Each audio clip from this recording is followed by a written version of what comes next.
berlalu dan berharap ridhomu.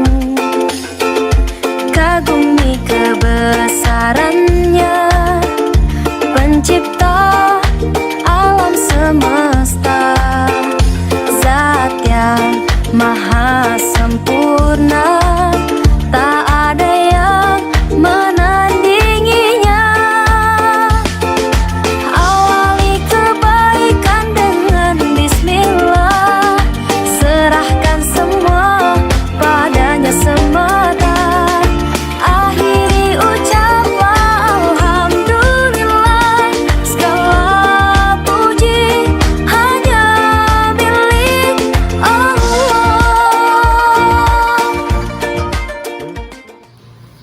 Bismillahirrahmanirrahim. Assalamualaikum warahmatullahi wabarakatuh. Selamat berjumpa kembali dalam pembelajaran jarak jauh, khususnya kelas 8. Bagaimana anak-anakku? Sehat? Alhamdulillah. Kalau sehat, mari kita mulai pembelajaran kali ini. Dalam pertemuan yang kedua, kita akan membahas tentang interaksi antar ruang negara-negara ASEAN. Sebelum pembelajaran dimulai, marilah kita berdoa, yaitu dengan membaca basmalah bersama-sama. Bismillahirrahmanirrahim. Mari kita lanjutkan dalam pembelajaran pertemuan kali ini. Kita akan membahas tujuan pembelajaran kali ini, diantaranya pertama, pengertian interaksi antar negara di kawasan ASEAN.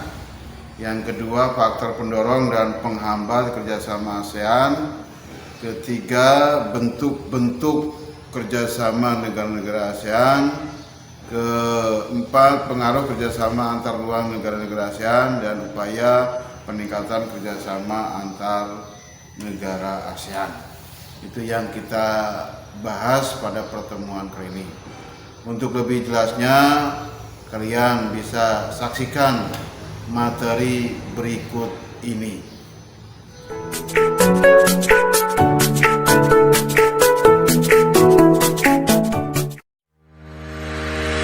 Satu, pengertian, faktor pendorong dan faktor penghambat kerjasama. Tiap negara tentu memiliki karakteristik dan kebutuhan yang berbeda-beda. Kebutuhan sosial, politik ekonomi, maupun bidang lainnya menuntut suatu negara untuk berperan aktif dalam melakukan kerjasama antar negara.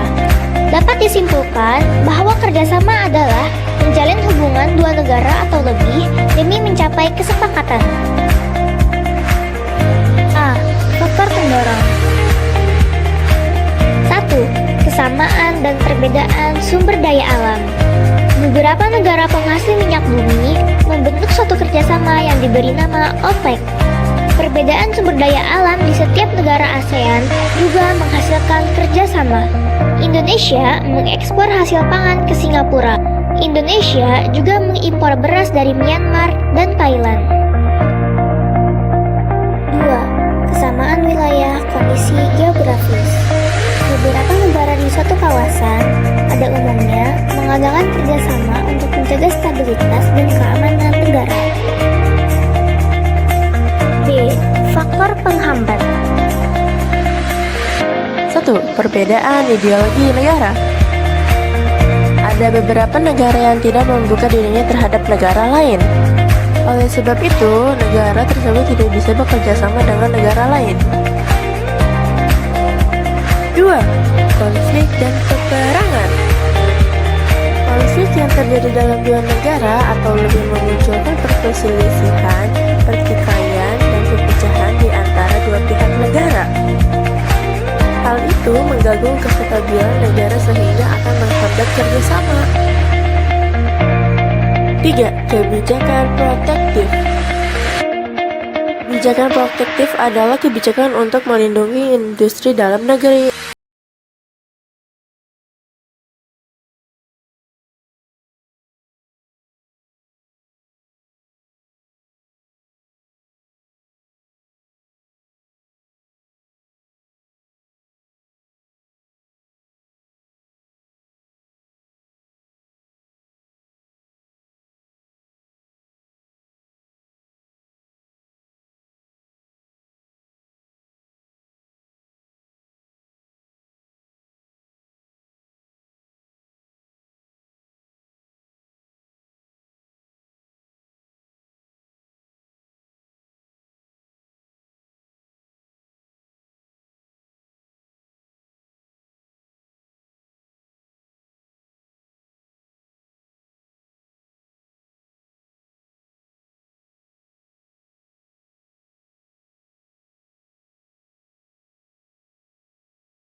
beasiswa, dan olimpiade. 3. Pengaruh kerjasama bidang ekonomi, sosial, politik, budaya, dan pendidikan terhadap kehidupan di ASEAN. A. Pengaruh perubahan ruang dan interaksi antar ruang terhadap keberlangsungan kehidupan ekonomi. Pada tahun 2015, ASEAN membentuk pasar tunggal bernama Masyarakat Ekonomi ASEAN, di mana sebuah negara dapat menjual barang atau jasa dengan mudah kepada anggota lain.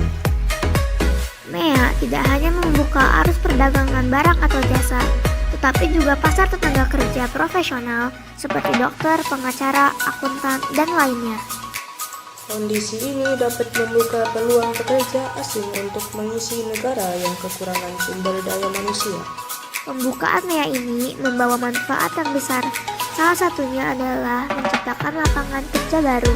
Namun, banyak perusahaan yang kurang puas karena kurangnya keterampilan pegawainya. B. Pengaruh perubahan ruang dan interaksi antar ruang terhadap keberlangsungan kehidupan sosial di negara-negara ASEAN. Kondisi dan status sosial masyarakat Asia Tenggara yang berbeda dan hidup berdampingan terkadang memunculkan pertentangan karena perbedaan kepentingan. Pada tahun 2015, ribuan pengungsi warga Myanmar membanjiri negara-negara tetangga. ASEAN mengimbau negara-negara anggotanya agar menerima pengungsi tersebut. Migrasi ini berpengaruh terhadap dinamika jumlah kependudukan suatu negara, baik bagi yang mengungsi ataupun negara tujuan pengungsian. C. Pengaruh perubahan ruang dan interaksi antar ruang terhadap keberlangsungan kehidupan budaya di negara-negara ASEAN.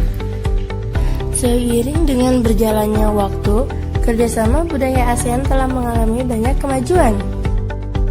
Banyak kegiatan yang sudah dilakukan ASEAN sebagai dampak pengaruh perubahan komitmen kebudayaan. 1. Festival Budaya ASEAN. Pada tanggal 29 Juni 2013, Festival Budaya ASEAN digelar di Kota Purwakarta, Jawa Barat. Kegiatan ini diikuti oleh 9 negara. Festival ini merupakan ajang memperkenalkan kebudayaan kota dan kabupaten Purwakarta ke masyarakat ASEAN. 2. Perkemahan Budaya Serumpun ASEAN. Perkemahan ini diikuti oleh 3 negara, yaitu Indonesia, Malaysia, dan Brunei Darussalam. Kegiatan ini sudah pernah dilakukan pada tahun 2010 di Sambas, tahun 2012 di Makassar, dan tahun 2017 di Siak. Tujuan dari perkemahan ini adalah untuk meningkatkan wawasan tentang budaya bangsa serumpun. Kegiatan ini dapat memperkuat tali silaturahmi dan juga memperkenalkan budaya daerah sebagai tujuan pariwisata. D. Pengaruh perubahan ruang dan interaksi antar ruang terhadap keberlangsungan kehidupan politik di negara-negara ASEAN. Perubahan dan interaksi antar negara juga dapat berpengaruh terhadap kehidupan politik baik antar negara maupun antar masyarakat di Asia Tenggara. 1. Sengketa perbatasan wilayah. Sengketa perebutan wilayah adalah mengklaim atau mengakui kepemilikan suatu wilayah yang menimbulkan konflik antar negara. Pulau Sipadan dan Ligitan yang merupakan bagian dari wilayah Indonesia diklaim milik Malaysia. Hal ini dapat pelajaran bahwa Indonesia harus lebih tertib dan tegas dalam melakukan inventarisasi batas wilayah, terutama di pulau luar. 2. Pekerja migran. Pekerja migran semakin banyak dengan berkembangnya globalisasi. Negara asal dan tujuan harus membuat aturan sesuai kesepakatan. Beberapa negara ASEAN menawarkan untuk menyusun terkait penempatan kerja dan upah yang diberikan. E. Pengaruh perubahan ruang dan interaksi antar ruang terhadap keberlangsungan kehidupan pendidikan di Asia Tenggara. Kualitas pendidikan dan lulusan yang kompeten mengubah paradigma pendidikan di setiap negara. Mengakses informasi bagi pelajar sangat penting untuk meningkatkan kualitas pendidikan. Pemerintah Indonesia berupaya melakukan perubahan dalam sistem pendidikan. Contohnya adalah meningkatkan mutu pendidik melalui proses sertifikat, akreditasi, standarisasi pendidikan, peningkatan gaji, dan kesejahteraan pendidik.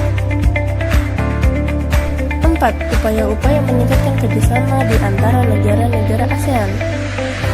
Upaya meningkatkan kerjasama antar negara ASEAN terbagi menjadi 3 pilar. 3 pilar tersebut adalah kerjasama dalam bidang politik dan keamanan, ekonomi, dan sosial budaya. Peningkatan kerjasama antar negara memerlukan dorongan, antara lain kekompakan, konsistensi, keterbukaan, kekitaan, saling menghormati, dan kesetiakawanan sosial. Dalam pilar sosial budaya, ASEAN akan mengatasi berbagai tantangan di bidang kependudukan, kemiskinan, ketenaga kerjaan, dan kesejahteraan masyarakat. Dalam memperkuat daya saing kawasan, ASEAN berkomitmen meningkatkan kualitas sumber daya manusia dan kualitas lingkungan hidup. Dalam pilar politik dan keamanan, ASEAN terus berupaya meningkatkan kualitas pelayanan publik melalui peningkatan kemampuan pemerintahan dan pelibatan masyarakat dalam pengambilan keputusan. Intinya adalah, masyarakat ASEAN dapat lebih mengenali keragaman budaya negara anggota, saling menghargai identitas nasional masing-masing, dan lain-lain. Dalam pilar ekonomi, Indonesia memiliki produk kreatif yang memiliki daya saing cukup bagus dan pertumbuhan yang tinggi. Koperasi dapat dijadikan suatu program yang menarik karena sektor menengah ke bawah adalah salah satu komponen penunjang ekonomi.